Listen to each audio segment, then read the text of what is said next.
The Unequal March of Spirit, Hegel's Dialectic of History, and the Perils of Imposed Modernity from Cook's Australia to the Muslim world.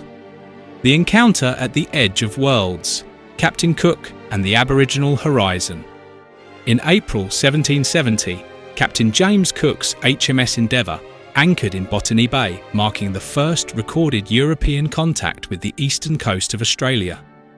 Cook, a product of Enlightenment Europe, steeped in the scientific rationalism of Newton, the navigational prowess enabled by centuries of maritime innovation, and the imperial ambitions of a burgeoning capitalist society, stepped onto a land inhabited by Aboriginal peoples whose ways of life had evolved in profound isolation. These indigenous societies, organised around hunter-gatherer economies, intricate kinship systems, and spiritual connections to the land embodied in the Dreamtime cosmology, appeared to European eyes as relics of a Stone Age existence. Tools were fashioned from stone, wood, and bone. Social structures revolved around oral traditions and nomadic patterns attuned to the continent's harsh ecology. There were no centralised states, no written laws, no metallurgical industries. This encounter was not merely a clash of cultures, but a stark illustration of what Hegel would later conceptualise as the non-simultaneous unfolding of world history. Here were two human societies coexisting in the same temporal moment, yet separated by vast chasms in the progress of ideas. Cook's world had traversed the Renaissance, the Reformation, the Scientific Revolution, and the stirrings of the Industrial Revolution, epochs that forged concepts of individual rights, empirical inquiry, and state sovereignty. The Aboriginal world, shaped by millennia of adaptation to a unique environment, had developed sophisticated knowledge systems in astronomy, ecology, and law, but without the hierarchical state formations or technological escalations that defined European advancement. The disparity was not one of inherent inferiority, as colonial ideologies would claim, but of divergent historical trajectories. Environmental factors, Australia's isolation, its lack of domesticable crops and animals conducive to surplus production, had precluded the agricultural revolutions that elsewhere spurred urbanisation, class differentiation, and the dialectic of master-slave relations Hegel deemed essential to historical movement. The philosophical import lies in the asymmetry. Cook's arrival introduced advanced ideas, property rights, sovereignty claims, scientific mapping into a society unprepared for them. The British flag planted on Australian soil was not just a territorial marker, but the imposition of abstract European concepts onto concrete indigenous realities. Aboriginal notions of land as communal and sacred clashed with Lockean ideas of enclosure and ownership.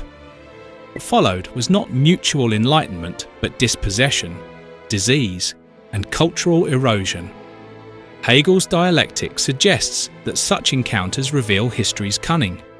The advanced society advances its spirit at the expense of the primitive, yet the imposition often sows seeds of contradiction as the colonised resist or hybridise the imported forms. This episode prefigures broader dilemmas in the imposition of modernity.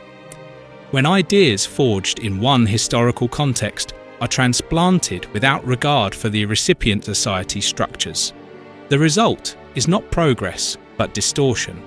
The problem comes when advanced ideas are implemented on primitive societies or abstract ideas implemented without disregard to social structures of society which isn't ready for these. Cook's voyage symbolises the Enlightenment's hubris, believing universal reason could be applied uniformly, ignoring that human consciousness evolves through specific material and social mediations. Hegel's philosophy of history, the non-simultaneous dialectic of freedom. Georg Wilhelm Friedrich Hegel's Philosophy of History, 1837, provides the conceptual framework for understanding such disparities. For Hegel, World history is the progressive realization of the idea of freedom, the unfolding of spirit, Geist, through dialectical stages where consciousness achieves greater self-awareness. Each epoch and people embodies a particular principle. The Oriental world recognizes freedom for one, the despot. The Greek and Roman worlds for some, citizens. The Germanic, Christian European world for all, culminating in modern constitutional states. Crucially, Hegel posits that not all societies traverse these stages simultaneously. History is not a linear march, but a dialectical process, driven by contradictions within specific material conditions. Geography, economy, religion. Some peoples, he argues, remain outside history if they lack the internal dynamism for progress. Africa, in his Eurocentric schema, is ahistorical due to its supposed lack of state formation and rational self-consciousness. The Orient, including much of the Muslim world, is static, trapped in despotic cycles where individual freedom submerges in theocratic or patriarchal unity. But Hegel offers a structural insight. Historical development is uneven because it depends on the labour of the negative, the resolution of contradictions through struggle, which varies by context. In this light, Cook's Australia exemplifies non-simultaneity. European spirit had dialectically advanced through feudalism, absolutism, and bourgeois revolutions, producing the autonomous individual capable of rational self-governance. Aboriginal societies, attuned to cyclical rather than progressive time, had not undergone analogous transformations. The imposition of European ideas, democracy, capitalism, on such societies risks abstraction, forms without substance, leading to alienation rather than emancipation. Hegel warns that skipping historical mediations invites chaos, as seen in his critique of the French Revolution. Hegel's ambivalence, from liberty tree to the terror of abstract freedom. Hegel's youthful enthusiasm for the French Revolution, manifest in the liberty tree planted with Hölderlin and Schelling in Tübingen, reflected his belief in reason's triumph over feudal irrationality. Yet, in the Phenomenology of Spirit, 1807, he diagnoses its failure as the peril of abstract freedom.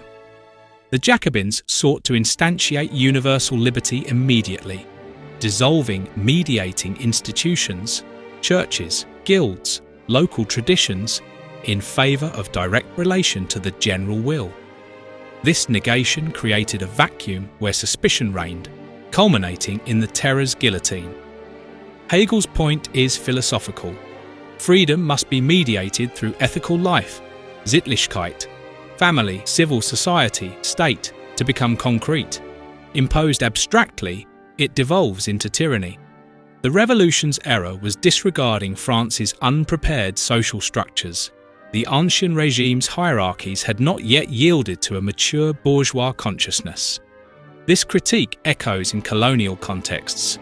Western powers exported revolutionary ideas, liberty, equality, fraternity, without the historical soil to sustain them. Colonialism as the exporter of abstract modernity. Western colonialism, from the 15th century onward, became the vehicle for imposing European modernity on the global periphery.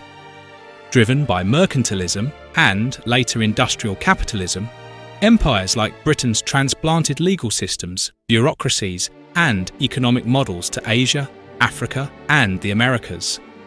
In India, encompassing modern Pakistan, the British Raj introduced railways, telegraphs, and Westminster-style governance, ostensibly to civilise subjects deemed backward. Utilitarian reformers like Macaulay aimed to create a class of persons Indian in blood and colour, but English in tastes, in opinions, in morals, and in intellect. Yet this was abstraction incarnate. Colonial modernity was borrowed, not organically evolved. Indigenous societies, often agrarian, tribal, or theocratic, had not undergone Europe's dialectical struggles, no reformation fracturing religious authority. no Enlightenment universalizing reason, no industrial revolution birthing a proletariat. The result was hybridity without synthesis, modern forms overlaying archaic structures. In the Muslim world, Ottoman reforms, Tanzimat, and later European mandates mimicked Western institutions, but without transforming underlying consciousness. Colonialism accelerated material change, roads, ports, education, but ideas of individual freedom lagged, trapped in communal or despotic loyalties. The Muslim world imported ideas on stationary societies. Hegel's characterization of the Islamic world as outside history, static due to its theocentric unity, resonates, albeit problematically, with post-colonial realities. After colonialism, Muslim majority states imported Western models, constitutions, parliaments, markets. Yet societies had not passed through evolutionary historical processes. In Pakistan, carved from British India in 1947, a Westminster democracy was grafted onto a feudal agrarian base. Landed elites, zamindars, and industrial oligarchs dominate, turning elections into patronage games. Society remains stationary, per Hegel, lacking the class struggles that propelled European progress. Marx's influence here aligns. Without a bourgeois revolution dissolving feudal ties, capitalism remains distorted and political consciousness embryonic. Individual freedom, Hegel's telos, remains abstract. In traditional Muslim societies, identity derives from ummah, community, family or tribe, not autonomous selfhood. Imported democracy assumes voters as rational agents, but in Pakistan, ballots often affirm bloodlines or spiritual allegiances.